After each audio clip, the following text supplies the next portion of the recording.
we're going to start by concentrating on what we are able to do and what we have been able to maintain for the students of the Lenape Regional District. Over the course of the years that I've been given this presentation, I've learned a lot. Right currently now, we give our students over 236 course offerings.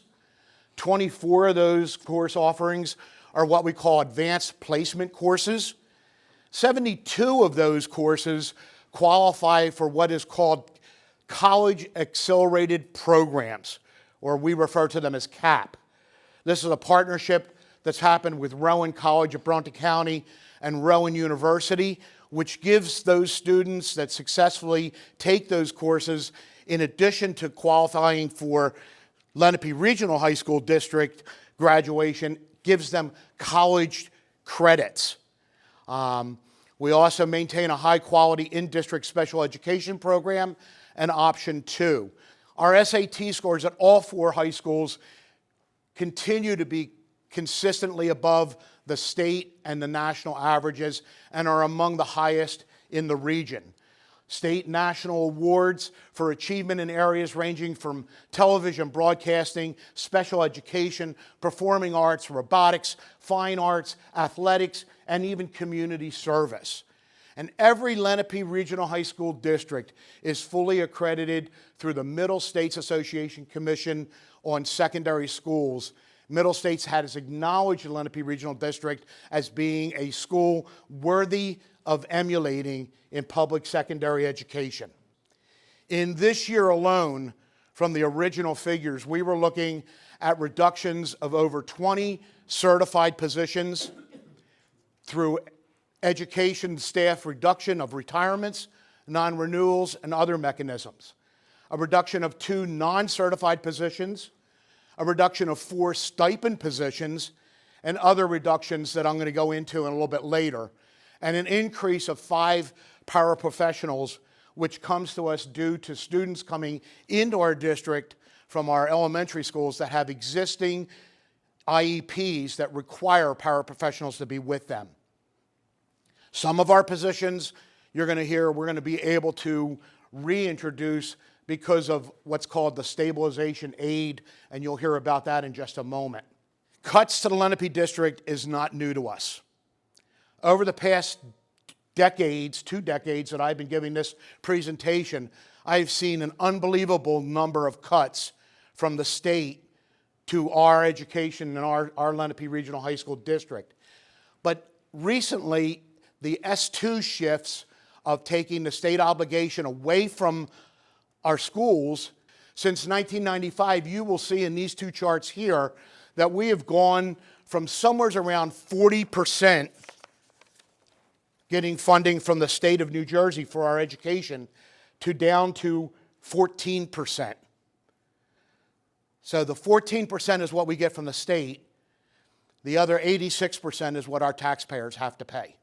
So what happened? Years ago, back in 2018, the governor signed a bill called S2A2, and that majorly changed the funding of education in New Jersey. So many schools like ours got a huge reduction over the years in their state aid. Some of the districts got increases. The reductions have been taking place up until this current coming year of 24-25.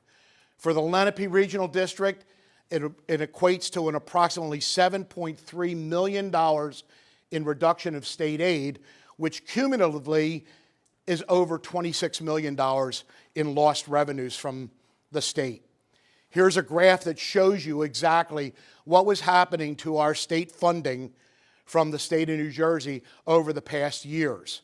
From $28 million back in 2019 down to $23 million in 2024. For the current year, what we were looking at in the beginning was a reduction of $1.175 million to the funding that comes to us from the state of New Jersey.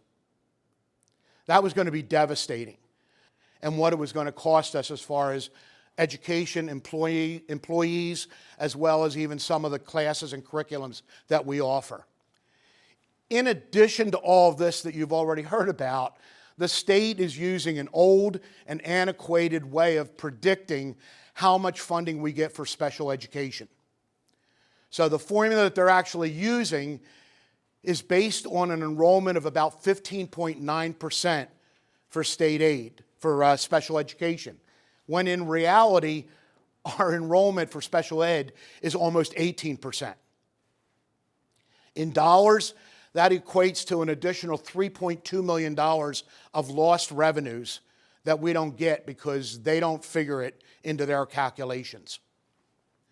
What do we do to battle this? Well, I've been standing before this board and before the crowd that comes here for years saying that it's coming, it's coming.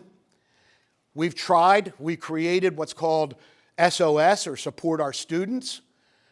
We've had students and administrators and teachers go up to rallies in Trenton. We've met with politicians trying to plead with them of what they're doing to our education and to our taxpayers. We've presented at state budget hearings. We've Oprah'd the state to try to find out what is really in this funding formula that they have, which, by the way, we were denied. So nobody still to this day really knows how does the state come up with all these numbers. We've supported new legislation asking for expanded time. We've done so much more. In fact, you can go to this website at our Lenape Regional High School District domain/1143, and you can find out things that you can do. Our budget for the coming year at a glance. We are looking at about a 2.18% increase in our general fund. We are looking at no increase in our debt service, but a total tax levy of about 2.07%. For the 23-24 budget, we're looking at a general fund of 174.8. We're looking at reducing our capital reserve to help meet that budget, which winds up with a total budget at the end of $176,656,000. And it could have been because of the loss of jobs throughout the state. It could have been just the cry of people. Whatever it was, the legislation came through with what they call Bill A5328 S 3732. And what that bill basically did was try to replenish some of the cuts that were given to us through S2. From the Lenape Regional High School District, it could mean, once all the paperwork is done and the dust is settled, that we could see an additional $775,000 in revenue for the coming budget. But keep in mind, just like what we gave out tonight, that's only a one-year Band-Aid. And when cuts have been made to the extent that you've seen over the years that we've been dealing with this, one little Band-Aid is not going to cover the deep cut that the state of New Jersey has made, and using basically our kids to try to balance their budget and their overspending. Our health care benefits continue to increase. If you own your own business or if you have health insurance, you know that the increases just keep coming year after year. Our increase for health care for the coming year is going to be about 2.8%. Our employees contribute $4.3 million towards that health care. So how are we trying to make this work? Well, it's a combination of you get the state aid reductions, you get a tax sort of cap of 2% that we have to stay at, and then you have your salaries, your benefits, your operational costs. We're looking at all different avenues of trying to make things happen. Okay, we've got a one-year revenue source for the coming year. But our community, the efficiency of our administration, the dedication of our teachers and staff, the collaboration and cuts that we've been able to make, we are continuing to try to maintain the high level of education that the Lenape Regional High School District is known for. We're receiving that one-time revenue source. That's going to allow us to bring back a few things. We've got some excess surplus from last year. We've got some anticipated fund balance for 23. We've got some stimulus funds, and we've got grants. And all these things combined are helping us to try to maintain the status of the Lenape Regional High School District. This is an idea of what we've been able to accomplish just through grants. Over $11 million of money, of revenue, has come into the Lenape District. And we don't do this with a hired professional grant writer. Our current administration take it upon themselves to add to everything that they already have to do to fulfill all the applications, all the paperwork, all the going back afterwards and accounting for the money so that we can get this $11 million. Our communities just continue to overwhelm us with their generosity. Close to $4 million of community support that comes to the Lenape District over this period of time. We've expanded some of the programs to allow for outside students to come into our district based on a tuition program. So we have some unbelievable things here in Lenape District, and there's people that don't live in our district that wish they had it. Our district-wide collection of ideas, we have had committees. You see here 5 committees that were formed back in 2020, and they've looked at all different ways that we can pool our resources, bring things together. They've looked at the academic programs, athletic programs, extracurricular activities, student support services, and general support services to try to find ways that we can collaborate and bring things together to do the most efficient that we can in the Lenape District. This is the budget cuts that we've made due to S2 since it started. You will see that in this list, it goes on for 3 different slides. But I don't want to just skip over it because this is what our students have had to give up because of S2. We've had multiple subject area teachers. We've had building principals that we've reduced and eliminated. We've had office managers that we've reduced, assistant transportation director, warehouse supervisor, treasurer of school money, district printer, utility driver, the elimination of 10 stipend positions, the sharing of teachers between buildings. Some of our teachers teach one in the morning at one school and then run to another school to teach there. The combining of courses in upper levels, overloads instead of replacing teachers. All year 1 and year 2 world languages are being unleveled. We've opted out of PE for some of our athletes and marching band members, so that they can continue to get their physical education, but not have to necessarily also go to a PE class. We've offered some electives for odd even years. We've reviewed and reduced team-taught support classes. We've eliminated double period classes. In addition, transportation-wise, we've eliminated courtesy bus routes. We've consolidated neighborhood stops. We've eliminated all late runs. We've gotten rid of non-public routes. We've dispatched reduction in pay. We've got 4 crossing guards that are off of our budget.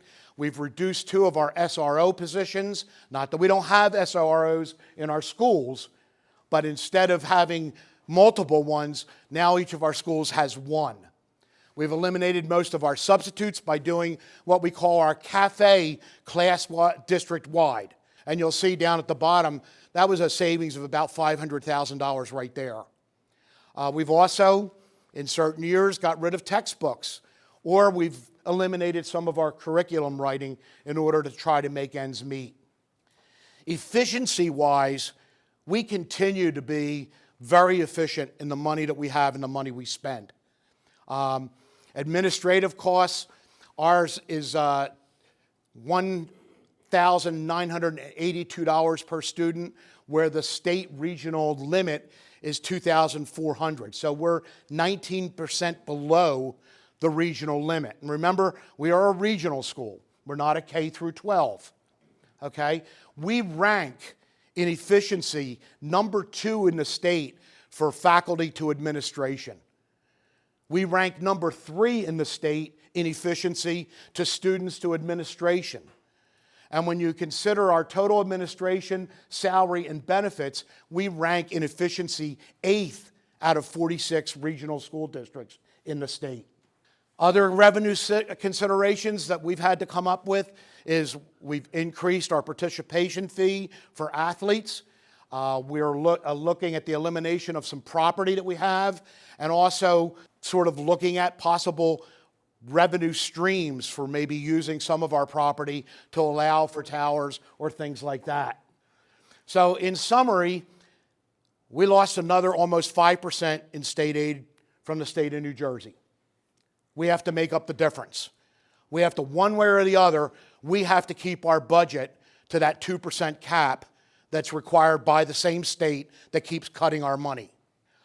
We have a general fund tax levy of 2.18% and a total tax levy of 2.7%, which is going to increase taxes in 6 of our 8 municipalities. Here's a little bit of a sort of an idea of where the impact is going to happen. You're going to see that some of the greatest might be in Southampton, and some of the least, Medford Lakes, Mount Laurel, is going to be seeing some decreases. A lot of this has to do with the number of students, and then a greater portion of it has to do with this funding formula that nobody can figure out.